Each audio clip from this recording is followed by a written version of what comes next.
Ladies and gentlemen, we all like to play chess. We all like to win at chess. And on top of that, we all like to get brilliant moves. When you play on chess.com, you win a game, you click on game review, there's a small chance that you are granted this honor. Sometimes you can get multiple in one game. But some moves are so brilliant, you need a whole new category to classify them. And that is the purpose of today's video. It wasn't some silly blitz game, bullet game on chess.com. This was a real game played in the Turkish Super League. And one of the protagonists is one of the Turkish stars. So you can't script this stuff any better. This move that was played is being called the move of the year at the time of making this video. So I'm going to show it to you. But also I'm going to show you the whole game. All right. It's a game between two young bright stars. And with white, you have Denis Lazovic, who is playing from Belarus. And you have Eris Gurel. And, well, here we go. C4. All right. The English. Black plays E5. Counterattacking in the center of the board. And white responds knight C3. Now, in the English opening, you don't use one of your two center pawns. What you do is you use the flank pawn to fight for the d5 square along with the knight. And you oftentimes put your bishop on this diagonal. So it's kind of a non-standard way of developing. Bishop to b4 is played, okay? And this is a weird move. Normally, you develop the knights before you develop any bishops, before you attack in the center of the board, etc. But this move is one of the ways to play against the English, and the actual idea of this move, as you might imagine putting the bishop here, is to take the knight. And the point is that white ends up losing central control, white gets a doubled pawn, you have to then, with black, put a bunch of pawns on dark squares, because if you're going to give up the bishop so early, it's a dark squared bishop, and therefore you have to put pawns on dark squares. Which is why oftentimes white here plays the move knight d5. So white moves the knight a second time. Now, if you're watching this as a beginner, it's like breaking all the principles. Don't move the same piece two times. Don't go like, I mean, what are these guys doing, right? But it's normal. And again, black is like, take the bishop here so that I develop very quickly. Well, you're about to notice white goes knight f3 instead, targeting this pawn. Black defends the pawn. White is setting up the development of this bishop. And now something funny. Black goes knight to f6, offering a trade, and white leaves the position. So you go knight c3, knight d5, knight back to c3. But basically the point here, again, this is tough to explain to somebody who might have learned chess a week ago or even 10 years ago. Like, why are they doing this? Well, you kind of forced your opponent to put the bishop back there. Now the bishop is blocked in by pawns. Yeah, so, you know, castles. Bishop g2, right? And now white is going to castle. These principles all stick. And this is the position we have after some moves of the opening. Black has set up a very interesting pawn structure. The pawn is defending the pawn over here. This pawn is building against this bishop and against this knight. This bishop is going to stare into a brick wall. The knight is not going to be able to jump forward. And in the future, this pawn will be used kind of like what I like to call a building block, right? For other pawns, where you stack them on top of each other, and that pawn will support things. Black plays knight bd7. Definitely a strange move, considering now the bishop is blocked in. Lazovic plays e4, and his next idea is going to be to play d4. So in chess, if you can control the center with your pieces or with your pawns, it's generally the way to go. And sometimes people will take a little bit of a step back. They will let you dictate the center. They will let you dictate the position, but then they're going to try to poke holes at it, right? So we have a6. Gurel is trying to prepare pawn to b5. We have d4 from Lazovic, and we have b5, all right, on this next move. The sides have clashed. Now, a lot of you are looking at this position and going, what if I take this pawn with black? Like, nobody has taken anything. What if I just take? Like, what if I just sort of absent-mindedly, like, take this pawn? Watch the evaluation go from basically equal to quadruple what it was. Triple, I suppose. But it's going to get bigger. Knight takes d4, and with just one pawn trade, black is suddenly at a massive disadvantage. Why? When you trade a pawn from the center of the board, you lose space. You lose what I like to call equity in the center of the board. You also help your opponent get an active piece, which can then gallop into your position. Instead of that, Black supports the center with pawn here. Black supports the center with pawn here. Ideas like pawn here, attacking the knight. And we have a real game on our hands, okay? At this level, when the players are rated 2,600, you're not going to have a legendary move just yet. You have to go through the battle of the game, and that is when the legendary moments happen. Queen e2. That defends the pawn and defends that pawn and opens up the rook for coming to the d file. Simple move. Black now has many, many, many, many moves. Black can play, like, no shortage of moves, to be honest. He thinks for a few minutes and just also moves the queen one square to support like this, to free things up back there. Just a general improving move. White plays a3. Okay, so Lazovic now spends about 8 minutes and decides this is the best waiting move. It also prevents black from going b4. This doesn't really change anything about white's position, but it defends against the pawn advancing. Gorel plays rook e8. Again, both of these moves are very tough to understand because they are so blocked by other pieces, but it's like, if it doesn't harm your position, you have to play tennis. I understand we're playing chess, but, you know, you got to play a little bit of tennis. H3. So you notice, like, these guys also get to a position where they don't know what to do. They just move a pawn one square on each side of the board. If you don't know what to do, you could just make a move that doesn't do too much. Rook b8. Both guys preparing for what's about to happen. The position's going to open up. There's going to be a storm. The rooks need to be in their proper positions, which is why they are both brought toward the middle, right? Rook e8, rook b8. Rook d1. Okay, we talked about this move. At some point, one of the pawns is going to have to move, right? Wrong. Gorel plays bishop f8. The bishop was doing nothing on that square, so it returns to its home square. Isn't that crazy? It went on the first move of the game, on the second move, it went to b4, then it went to e7, and then a few moves later, you literally move it to the home square. But the position has changed, and this move opens the rook pressuring the center. So there are now ideas to play pawn takes and open things up. Lazovic decides, I've had enough waiting, I take this pawn. Now black has to make a decision. Do you take towards the center? Do you take away from the center, opening up your queen, but giving that square away? He plays pawn takes. In general, most times it is better to take toward the center. This way, collapsing the position in like this. Very rare times is taking away from the center good. This is a nice move. Now there is no a pawn. The game goes on. Lazovic has, again, many, many choices. In general, his ideas are probably to advance into the black position. b4. This is a committal move. Let's address this move. So this move, defended by that pawn, stops anything from getting to those two squares, namely a pawn. What else does this move do? As you get better at chess, every move has a pro and a con. Like, unless you're checkmating your opponent in one, that really only has a pro. The con could be you're making your opponent sad. In this instance, this pawn move, and any pawn move, has a good and a bad because it defends some squares, but weakens others. If a black knight landed on b3, that would be illegal and you would report your opponent for teleportation, but it can go to c4, right? So black plays h6. Black is still kind of playing a waiting game, just not letting anything go here. Lazovic slides the queen over to c2 with ideas targeting the queen on that square, and the queen gets out of the way. The queen doesn't want to be in danger. Sliding over to b7, it's kind of in the way of this bishop, but there are many pieces to go before anything happens. Now Lazovic is in a tight spot. He doesn't know what to do. He can also play waiting moves. He can maybe make a pawn push over here, opening up the position. He plays knight b1. Voluntarily leaving the position and obviously trying to go there, and then there, and then there, and then there, right? Oh, sorry, there. Now, hot take, I think that the Turkish superstar sitting on the other side of the board is A, not going to allow 4 moves to happen in a row, and B, see that the queen is hanging. And frankly, C, probably see this plan.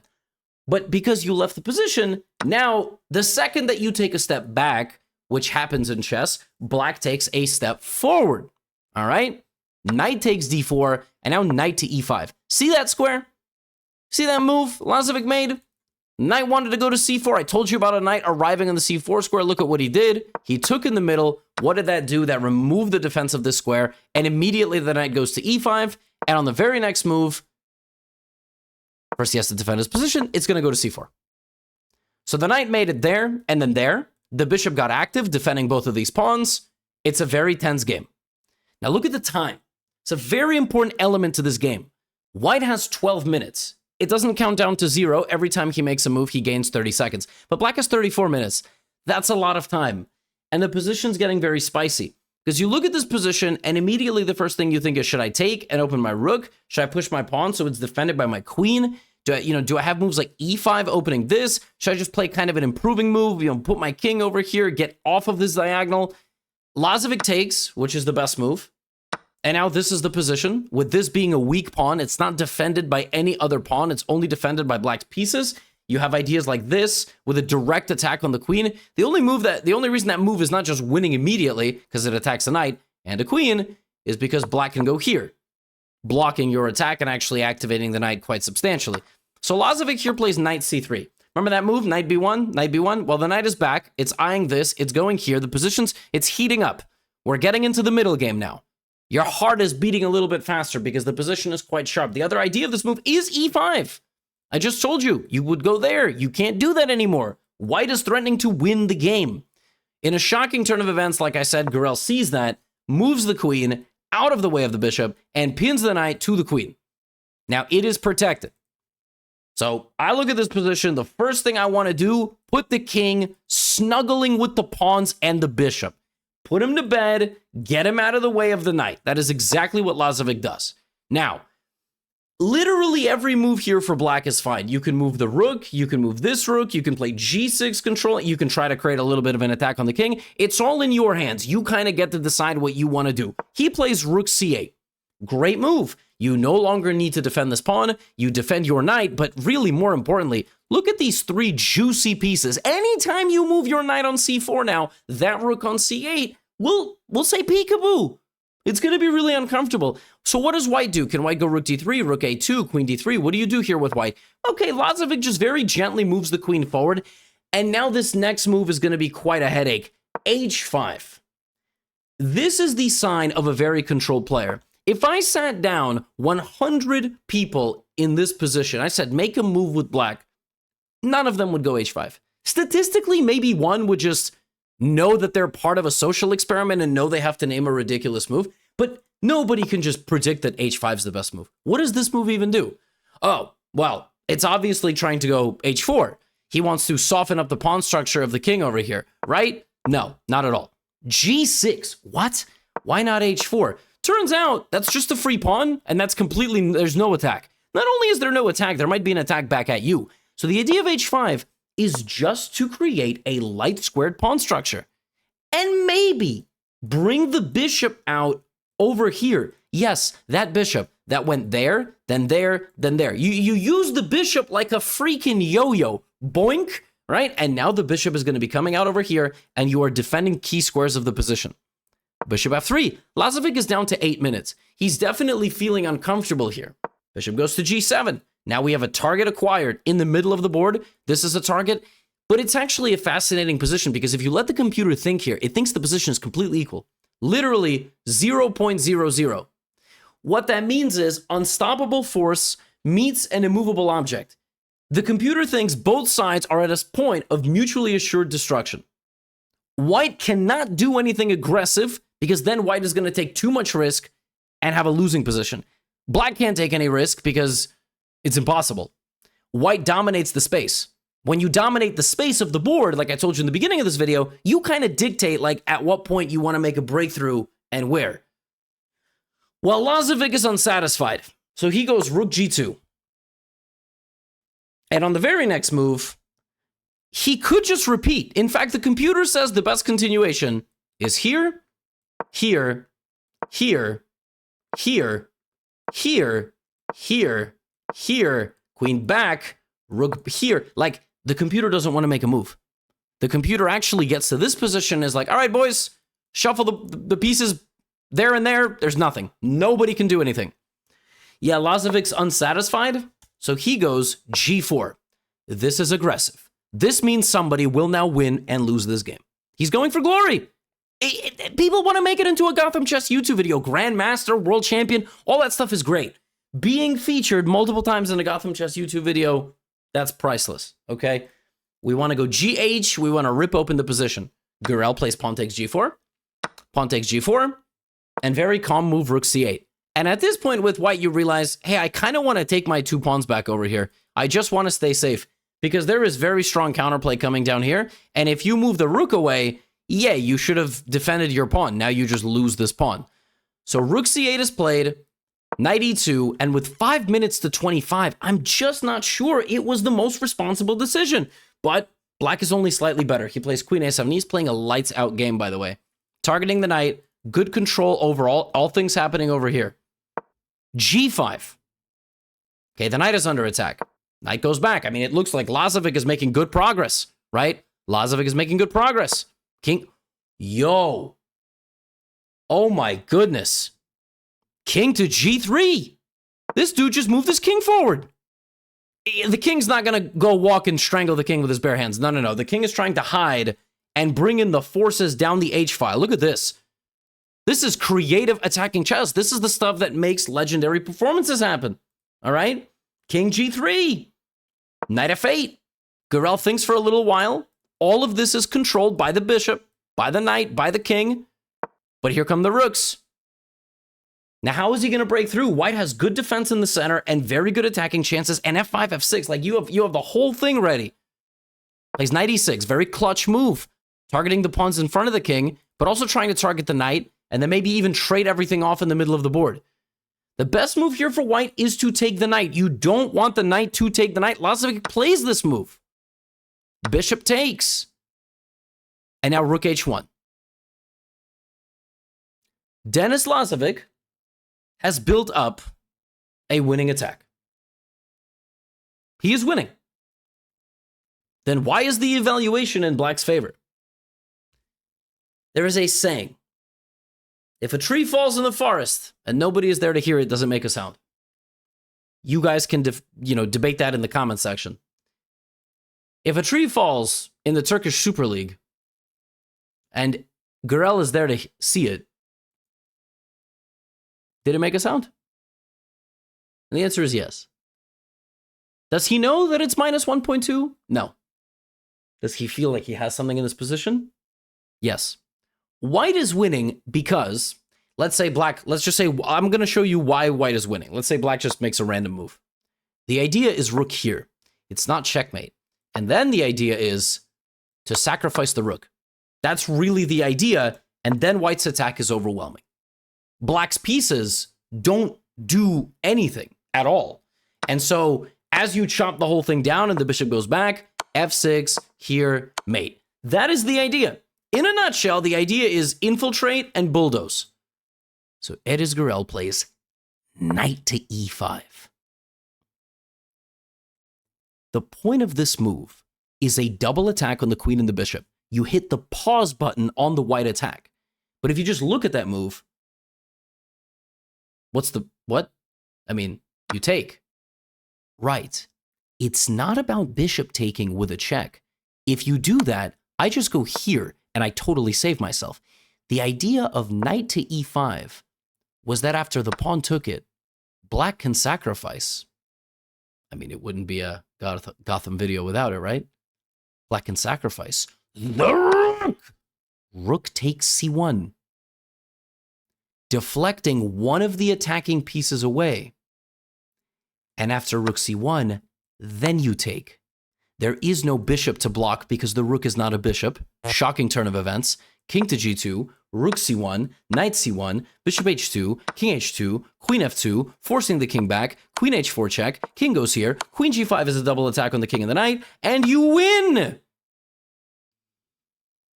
The idea of knight to E5 was a 14-move sequence from Gurel. When he played knight E5, he calculated rook takes bishop, taking the knight, taking the rook, getting in with the queen, getting that whole sequence going, and winning back the knight on that square. Oh, and as a bonus, If you just move the queen, then we would trade, and slowly your attack would die out. But here's the best part. Here's the best part. What if your opponent came up with something even more cunning than what you did? Knight e5 is genius. The idea is to get the bishop. But here Denis Lazovic played this move. Bishop to b2. The eval bar is gone. Imagine you get hit with bishop to b2. You can now no longer take the queen. They cannot take your bishop because it's gone. This cannot be taken because the bishop now sees the bishop, and suddenly a ghost move is possible. A move that was not possible on the previous move, rook h8. Previously, you were taking with the bishop, but now the bishop and the rook team up for a checkmate, and you lose. Bishop to b2 is completely brilliant. You leave your queen to perish, the bishop to perish, and now you are really threatening this knight. There are no moves here for black. Black is lost. What a legendary move. A queen sacrifice to force a checkmate, and black is simply lost. Or so you thought. As it turns out, the best way to counter a brilliant queen sacrifice is to prepare one yourself. Because in this position, within seconds, it is Gurel uncorked queen to f2. The queen sent in like James Bond on a solo mission into the f2 square, checking the king, sacrificing herself 2 different ways. If the king takes, now the knight takes the queen. Because it's a check, you attract the king like a magnet to the f2 square, and then for good measure, you grab yourself a bishop on the way out. Dessert is included. You are winning because you are now attacking, and there is no checkmate. Okay, fair enough. But what if the queen is taken with the rook? Well, it has had that planned as well. Now you take the queen, the bishop takes the bishop, you take the rook, and normally here, the bishop would come back and it would be a forced checkmate. But the knight is attacking the rook. On this move and this move only, white wins. If the white rook was on the h4 square, bishop f6, you resign. The game is over. You're finished. Which means that Lazovic has to go here, and black goes here. And the dust has settled. White no longer has an attack, and black is completely winning, because black has an extra rook for a knight. And now it's a matter of technique. The knight goes to d4, you protect the pawn. Lazovic continues to try to go after your pawn. The easiest way to win this position is to trade the rooks. Trade the rooks. Let's have no memes, no fun, no nonsense. What's funny is, this position is, Stockfish is not convinced about this position. It wants some other stuff. But Gurel decides that this is the way to go. He plays, white plays king to e3. And the position that we reach is this one, which is actually, on this move and this move only, may be holdable. I think somewhere here, the computer was deeming, or maybe not. Maybe not. Stockfish has already reconsidered rook b3 and a brilliant move to follow d5, which is just, like, you see the Stockfish was saying the position is equal somewhere around here. Like rook c1 takes. Yeah, here it was like, white should have played something else, but no. Perfect. King here, and now the only winning move again, not rook b4, d5. And the reason why this is winning is because you give up the pawn to win back one of the others. And this is a win for black. Gurel knew that 2 pawns versus 2 pawns, rook versus knight is a win. Why? You bring the king, the knight is centralized, but the rook cuts off this king, which means this king can always get closer. You force the king back, like this. Now he's cut off. You show some good technique. And there you go. You've made it to your destination. Check. 1 pawn is saved. And it took Gurel over 70 moves but he gets the job done, and Lazovic resigns as this pawn is now coming down the board and promoting. Folks, there has never been a chess moment quite like this one, where it is one smashing idea, a brilliant counter, and a queen sacrifice met with an even nastier queen sacrifice. 2 queens sacrificed back to back. This is literally call an ambulance, but not for me. Could this be the move of the year in 2025? I have no idea. At the time of making this video, we've got less than 4 months to decide that. If you're watching this in the future because you like the title or the thumbnail, you let me know. This was disgusting. Congratulations to Gurel, and credit to Lazovic for playing, a very enterprising and complicated game, and he didn't have to go for any of this, but it's the stuff that makes legends. That's all I have for you today. If you'd like to improve your chess, check out Chessly, my educational platform. It will be the top line of the description. Other than that, hope you enjoyed. Keep watching, and get out of here.